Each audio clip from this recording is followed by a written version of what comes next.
प्रणाम करते हैं और मैं समझता हूं कि सत्ता भी इसको नतमस्तक होकर के प्रणाम करेगी। और ये देश के करोड़ों इंसानों की भावनात्मक जीत भी है, क्योंकि हर किसी के मन में यह था कि आखिर राहुल गांधी ने ऐसा क्या किया अडानी के खिलाफ मामला उठा करके कि आपने उसकी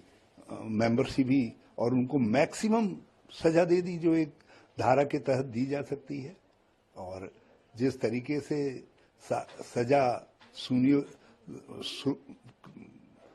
बनाई गई, जिस तरीके से हाई कोर्ट से उसकी पुष्टि हुई, सारे घटनाक्रम को जो है सुप्रीम कोर्ट ने देखा, समझा और करोड़ों लोगों के मन की जो भावना थी, जो हमारे इंटेलेक्चुअल्स के मन में शंकाएं थी, उन सब का समाधान कर दिया एक ही बात में कह करके, ये सवाल करके कि भाई ऐसा मैक्सिमम सजा ही क्यों दी गई उनको जो है। और साथ साथ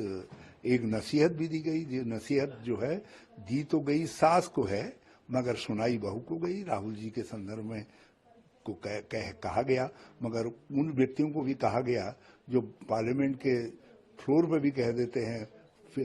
50 लाख की गर्लफ्रेंड जैसे शब्दों को, जो लोग सोनिया जी को या अपने विपक्ष के नेताओं के लिए कुछ भी शब्दों का इस्तेमाल कर देते हैं, उन सबको भी कहा है कि सबल करके बात करो।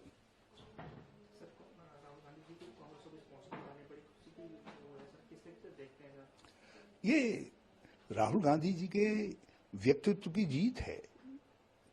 उन्होंने कितनी सहनशीलता के साथ, शालीनता के साथ सारी प्रक्रिया को, सारे दंड को झेला है और उन्होंने सिद्ध किया कि वो भारत जोड़ो यात्री नहीं बल्कि मोहब्बत के दुकान के वास्तविक व्यक्ति हैं, जो अमेरिका या दुनिया के सामने मोहब्बत की दुकान की खुशबू बिखेर सकते हैं जो है। तो ये